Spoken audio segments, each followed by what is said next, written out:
വീട്ടിൽ വന്നാലും ജോലിയാണല്ലോ. നമ്മുടെ കമ്പനി പുതിയതായിട്ട് എടുത്ത ആൾക്കാരുടെ ഡീറ്റെയിൽസ് ഒന്ന് ചെക്ക് ചെയ്യായിരുന്നു. അല്ല, താനിത്ര നേരം എവിടെ ആയിരുന്നു? അടുക്കളയില് അമ്പിളി ചേച്ചിയോട് സംസാരിച്ച് നിൽക്കായിരുന്നു. ആ, നമുക്ക് പിന്നെ ആരോടെങ്കിലും സംസാരിച്ചാൽ മതിയല്ലോ. ഇന്നെന്തായിരുന്നു ടോപ്പിക്ക്? ടോപ്പിക്ക് ആ, പറയുന്ന പോലെ നിങ്ങക്ക് സംസാരിക്കാൻ എന്തിനാ പ്രത്യേക ഒരു ടോപ്പിക്ക് അല്ലേ? സച്ചേട്ടാ, വെറുതെ കളിയാക്കണ്ട. അമ്പിളി ചേച്ചി ഓരോ സങ്കടങ്ങൾ പറയായിരുന്നു എന്നോട്. ബെസ്റ്റ് ആളോടെ സങ്കടം പറയുന്നേ. ഇനി ആ സങ്കടം ഞാനും കേട്ട് വിഷമിക്കേണ്ടി വരുമല്ലോ എന്റെ ഈശ്വരാ. ഞാനത് പറയുന്നില്ല, പോരെ. അങ്ങനെ പിണങ്ങല്ലേ. തനിക്ക് എപ്പോഴും പിണക്കമാണല്ലോ. പിന്നല്ലാതെ ഞാൻ എന്തെങ്കിലും പറഞ്ഞുകൊണ്ട് വരുമ്പോ സച്ചേട്ടൻ കളിയാക്കുന്ന എന്തിനാ? എനിക്കെന്തോ ചുമ്മാ ഇരിക്കുന്ന തന്നെ ഒന്ന് ചൊറിഞ്ഞ് വഴക്കുണ്ടാക്കുമ്പോ ഒരു പ്രത്യേക സുഖ. ആ, അതുകൊണ്ട് താൻ എപ്പോഴും എന്നോട് എന്തെങ്കിലുമൊക്കെ സംസാരിച്ചുകൊണ്ടിരിക്കണം. അതാ എനിക്കിഷ്ടം. എങ്കി ഞാനൊരു കാര്യം ചോദിക്കട്ടെ? ആ, ചോദിച്ചോളൂ. ഒന്നോ രണ്ടോ കാര്യം ചോദിച്ചോ. നമ്മുടെ ഓഫീസിലെ സ്റ്റാഫുകളുടെ ഡീറ്റെയിൽസ് ഒക്കെ ഏത് ഫയലിൽ നോക്കിയാലാ കാണുന്നേ? ഇതെന്താ ഒരു ബന്ധമില്ലാത്ത ചോദ്യം? സ്റ്റാഫുകളുടെ ഡീറ്റെയിൽസ് എന്തിനാ തനിക്ക്? അത് വേറൊരു ആവശ്യത്തിനാ. വേറെന്തോന്ന് ആവശ്യം? എനിക്ക് വെറുതെ അറിയാൻ. വെറുതെ അറിയാനോ?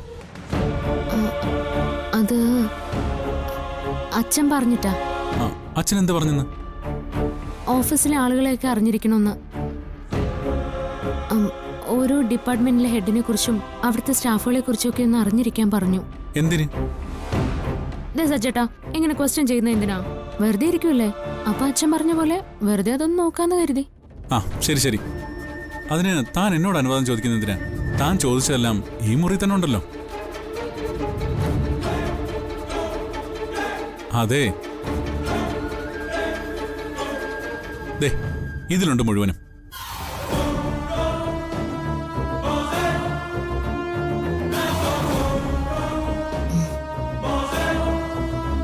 ഇതിലൊരു ഫയലിലുണ്ട് എല്ലാവരുടെയും ഡീറ്റെയിൽസ്.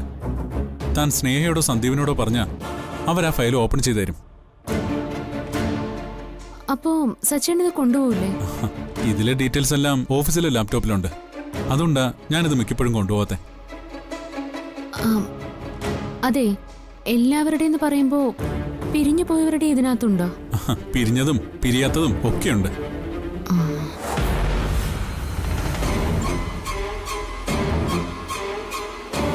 തന്റെ മുഖത്തെന്താ ഒരു കള്ളലക്ഷണം? എന്ത് കള്ളലക്ഷണം? അത് എനിക്ക് പണ്ടേ ഉള്ളതാ. എന്ത് കള്ളലക്ഷണം? അതെ. എന്നാ ആ ലക്ഷണം മുഖത്ത് മാത്രം മതി, പ്രവൃത്തിയിൽ കൊണ്ടുവരണ്ട.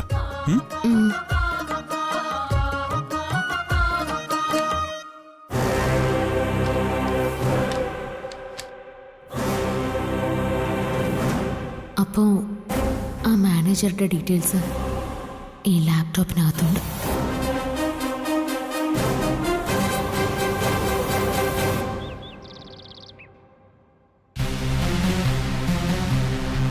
എങ്ങനെ അപകടം പറ്റിയത്? ഒരു കാറ് റോങ് സൈഡ് കയറി വന്ന് ഇടിച്ചതാ. വെള്ളം അടിച്ചായിരുന്നോ? നല്ലപോലെ കഴിച്ചിരുന്നല്ലേ? ഞാൻ മദ്യപിക്കാറില്ല. അയ്യേ, ഇക്കാലത്ത് മദ്യപിച്ചില്ലെങ്കിൽ പിന്നെ എന്തിനു കൊള്ളാം. പിന്നെ ഇപ്പൊ വന്നത് അനൂപിനെ കാണാൻ മാത്രമല്ല, എല്ലാം ശരിയാക്കിയിട്ട് അങ്ങോട്ട് വിളിക്കാമെന്ന് പറഞ്ഞിട്ട് പിന്നെ വിളിയൊന്നും വന്നില്ലല്ലോ. അതിന്റെ കാര്യം കൂടി അറിഞ്ഞിട്ട് പോകാന്ന് കരുതിയാ വന്നത്. ഞങ്ങൾ അതിനെക്കുറിച്ച് ആലോചിച്ച് അങ്ങോട്ട് വിളിക്കാതിരുന്നപ്പോഴാ അനൂപിന് ഇങ്ങനെ ഒരു ആക്സിഡന്റ് സംഭവിച്ചത്.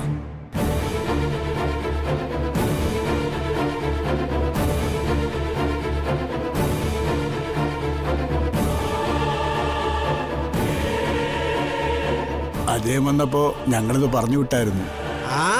ഇവൻ വന്ന് പറഞ്ഞ് ഇവിടെ വന്നതും സ്ത്രീധനം വേണ്ടാന്ന് പറഞ്ഞതും ഒക്കെ. ഇവന്റെ അച്ഛനും അമ്മയ്ക്കും അതിനൊന്നും യാതൊരു എതിർപ്പുമില്ല. എങ്കിലും ഇവൻ വെറും കൈയോടൊരു പെണ്ണിനെ വിളിച്ചോണ്ട് വരിക എന്ന് പറഞ്ഞാല് അത് ഞങ്ങൾ കുറച്ചിലുള്ള കാര്യമാണ്.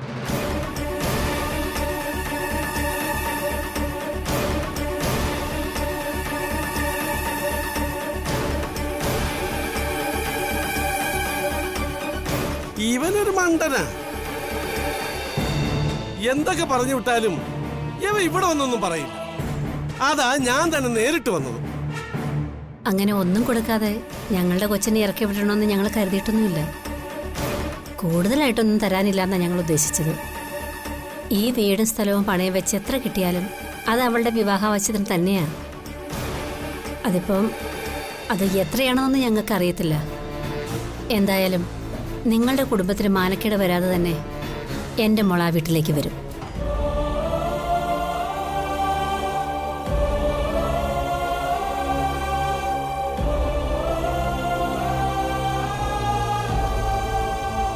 ആ, നിങ്ങൾ പറഞ്ഞതൊക്കെ എനിക്ക് മനസ്സിലായി. ഇനി ഞാൻ എന്റെ അഭിപ്രായം പറയാം. നിങ്ങൾ ഈ വീട് പണയം വെച്ച് കുറെ ലക്ഷങ്ങൾ എടുത്ത് കുറെ കടങ്ങൾ ഉണ്ടാക്കി വെച്ചിട്ട് എന്താ കാര്യം? അവസാനം അത് ബാങ്കുകാർ കൊണ്ടുപോവുകയും ചെയ്യും. അല്ലാതെ എവിടുന്ന് എടുത്ത് അടയ്ക്കാനാ മാസാമാസം? അതുകൊണ്ട് ഞാനൊരു കാര്യം പറയാം. ഈ വീടും സ്ഥലവും ഇവന്റെ പേരിൽ അങ്ങ് എഴുതി വെച്ചേക്ക്.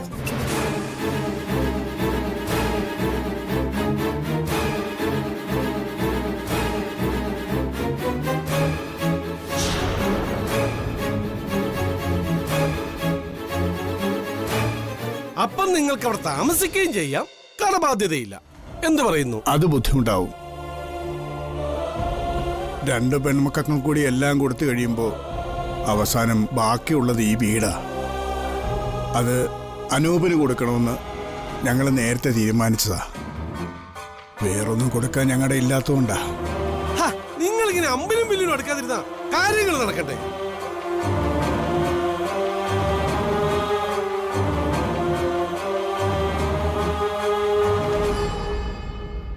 ഇനി ഈ വീട് ലോൺ വെക്കുമ്പോ എത്ര കിട്ടുമെന്ന് ആർക്കറിയാം? ഒരു കല്യാണത്തിന് എത്ര ചെലവാണെന്ന് വല്ല ധാരണയുണ്ടാ? പണ്ടത്തെ കാലമല്ലെന്ന്. ഇനി അതേ ചൊല്ലി ഒരു മുഷിപ്പ് ഉണ്ടാക്കണ്ട.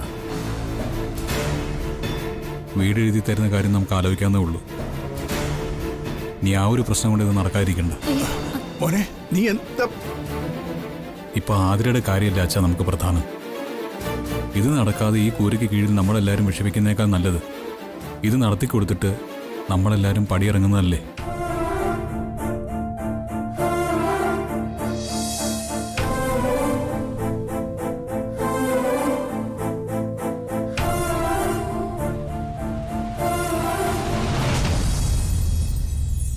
ഞാൻ കാരണം അവക്കൊരു നല്ല ജീവിതം കിട്ടാതിരിക്കണ്ട. അതാണ് അതിന്റെ ശരിയും ഉചിതമായ തീരുമാനം അല്ലേ? അല്ല.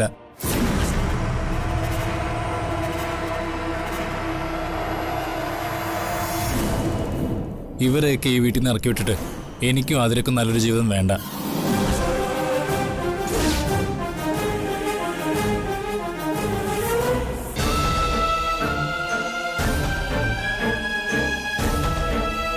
ഇവരുടെ ആകെ മിച്ചമുള്ള സമ്പാദ്യമായി വീട്. അത് ഇവരുടെ കയ്യിൽ തന്നെ ഇരുന്നാൽ മതി.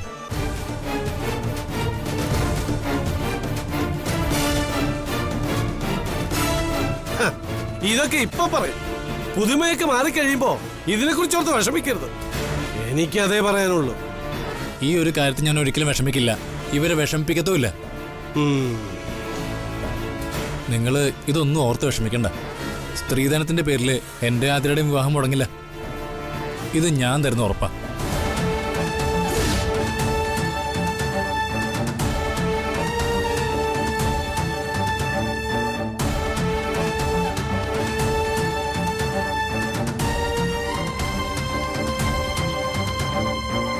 ഞാൻ കണ്ടതും ഇഷ്ടപ്പെട്ടതും സ്വന്തമാക്കണമെന്ന് ആഗ്രഹിച്ചതും ആതിരയാ.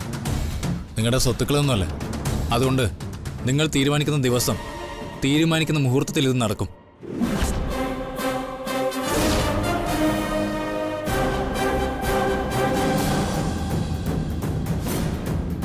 അതിലൊരു സംശയം വേണ്ട.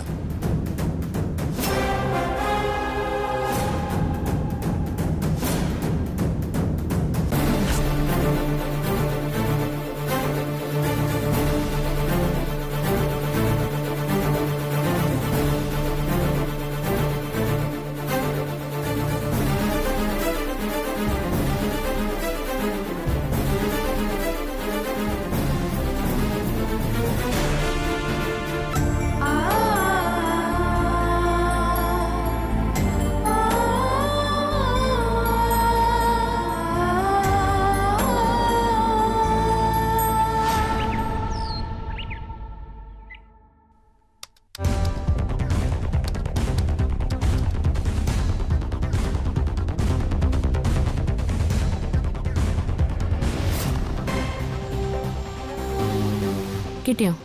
ഇല്ല, നോക്കുവാ. ഏട്ടത്തി എന്തായാലും പാസ്വേഡ് കണ്ടുപിടിച്ചത് നന്നായി. സച്ചേട്ടൻ മൊബൈലിൽ കൂടെ പറഞ്ഞു തന്നതാ. ആ മാനേജറിന്റെ പേരെന്തായിരുന്നു? വിജയ്. വിജയ്.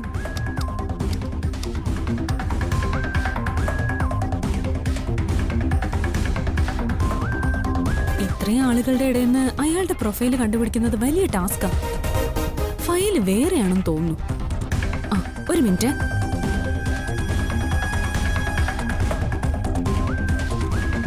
ഹലോ. ആ, ഞാൻ MD സച്ചിദാനന്ദന്റെ സിസ്റ്റർ സ്നേഹയാണ്. എനിക്കൊരു ഹെൽപ്പ് വേണമായിരുന്നു. നെല്ലിശ്ശേരി ഗ്രൂപ്പ് ഓഫ് കമ്പനീസിന്റെ മാനേജറായിരുന്ന വൺ മിസ്റ്റർ വിജയുടെ പ്രൊഫൈൽ എനിക്കൊന്ന് അയക്കോ? ആ, അത് തന്നെ. ആ, ഡിസ്മിസ് ചെയ്തത്. എന്റെ മെയിൽ ID അയച്ചാൽ മതി. നോട്ട് ചെയ്തോളൂ. sneha@gmail.com. SNEHA. N for national and S for special. ആ, ഓക്കെ ഓക്കെ.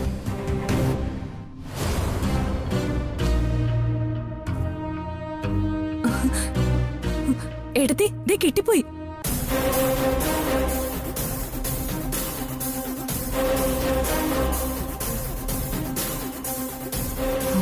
നോക്കട്ടെ.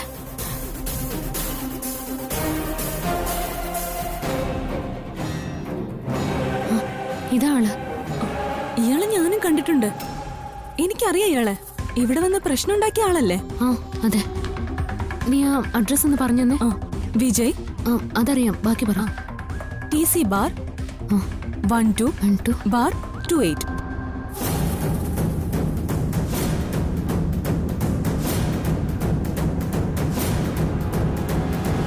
SH mount. അർച്ചന,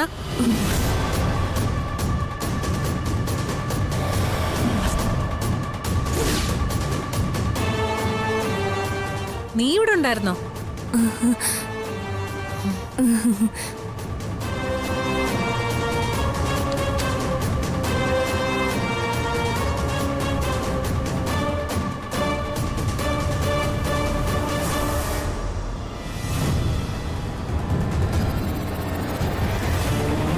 എന്താ രണ്ടാളും കൂടി ഇവിടെ പരിപാടി?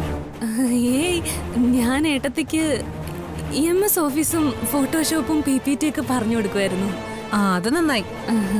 അർച്ചന എല്ലാം പഠിച്ചിരിക്കട്ടെ. ഈ കാലത്ത് അത്യാവശ്യം കമ്പ്യൂട്ടർ നോളജ് ഒക്കെ വേണം.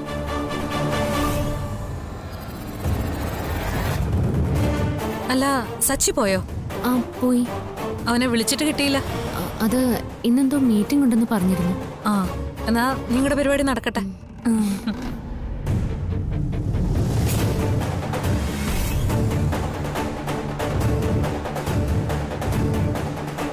അവര് പോയോ നോക്കട്ടെ. പോയി. ബാക്കി പറ. എവിടെ വരെ എഴുതി? SH mount. SH mount. എടുത്തി, ഒരു മിനിറ്റ്.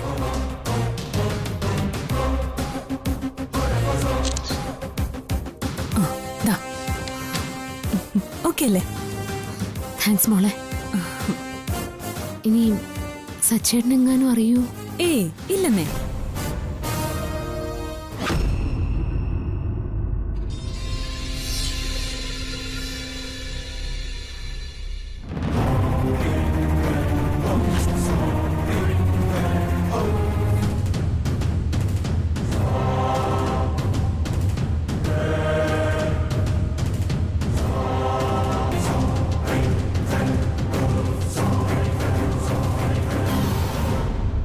അനുപേട്ടൻ ഇതെന്താ മുന്നും പിന്നും നോക്കാതെ സംസാരിക്കുന്നേ? ഈ വീടും കൂടി എഴുതി കൊടുത്തിട്ട് നമ്മൾ എങ്ങോട്ട് പോവും? ഒരു പെൺകൊച്ച് വളർന്നു വരുന്ന കാര്യം മറന്നിട്ട് അനുപേട്ടൻ ഒന്നും ചെയ്യരുത്.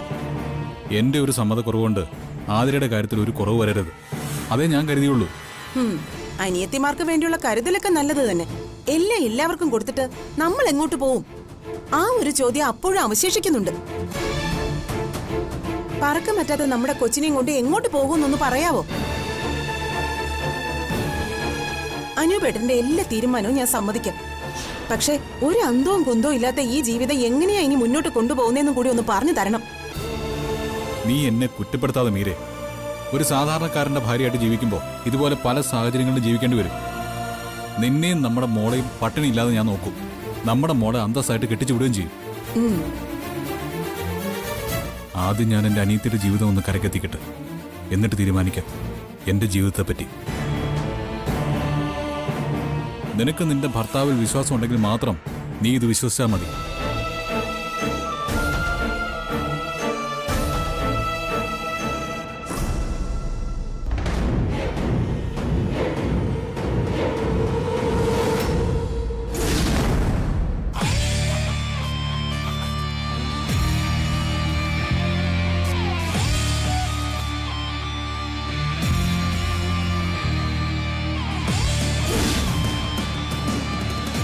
നിങ്ങൾ എവിടെയാ? ദേ ആ വീടിന്റെ ഫ്രണ്ടിൽ നിർത്തിയാൽ മതി. ശരിയാ. ആ ഒന്ന് വെയിറ്റ് ചെയ്യണേ. ശരി മോളെ.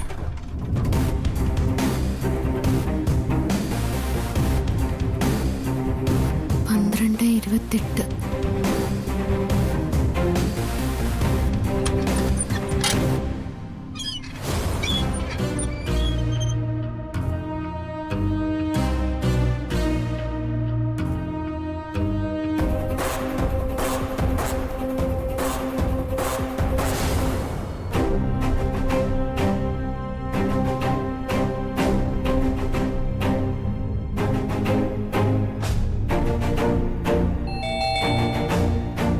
ആരാത്?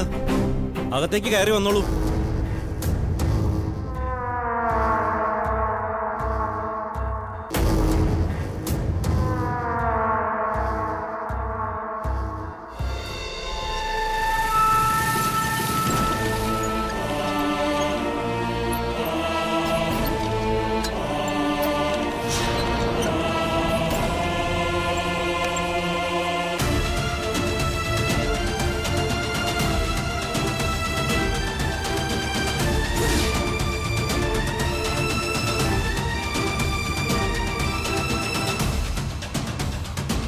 ഇരിക്കും മാഡം. കാല് വയ്യാത്തത് കൊണ്ട് കതക് പൂട്ടാറില്ല. അറിയാവുന്നവരൊക്കെ ഇങ്ങകത്ത് കയറി വരാറാണ് പതിവ്. ഭാര്യ അവൾ എന്നെ വിട്ടുപോയി. ആക്സിഡന്റ് ആയിരുന്നു.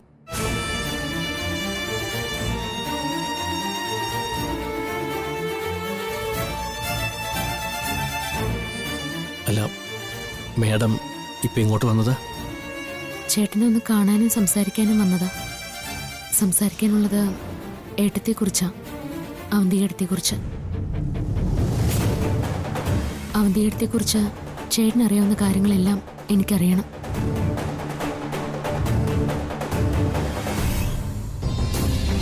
ആ വിവരം എന്നെ അറിയിക്കാൻ പലവട്ടം ചേട്ടൻ ശ്രമിച്ചിരുന്നു.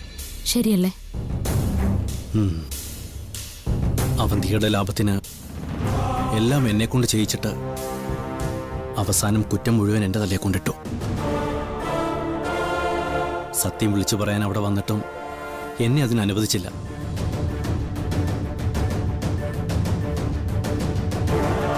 ഈ അവസ്ഥയിലായതുകൊണ്ടാണ് പിന്നീട് അതിന് പുറകെ ഞാൻ വരാഞ്ഞത്. എൻ്റെ ഭാര്യയെ നെല്ലിശ്ശേരിയിലേക്ക് പറഞ്ഞു വിട്ടിരുന്നു. ആദ്യം അവളോട് വന്നപ്പോൾ സേതു സാറിൻ്റെ ഷഷ്ടിപൂർത്തി ആഘോഷം നടക്കുകയായിരുന്നു.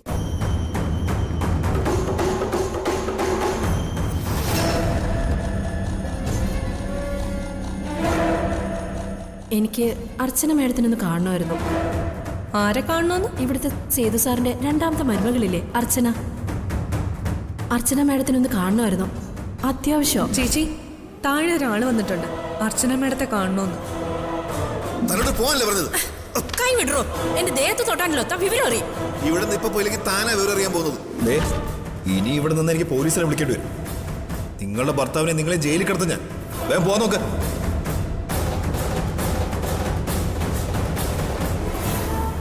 അന്നവളെ ഭീഷണിപ്പെടുത്തി പറഞ്ഞയച്ചു അവിടെയുള്ളവർ. രണ്ടാമത് ഞാനൊരു കത്ത് കൊടുത്തു വിട്ടിരുന്നു അർച്ചന മേഡത്തിന് തരാൻ വേണ്ടി. അത് മേഡത്തിൻ്റെ കയ്യിൽ തന്നു എന്നവൾ പറഞ്ഞു. മേഡം അത് വായിച്ചു കാണുമല്ലോ അല്ലേ?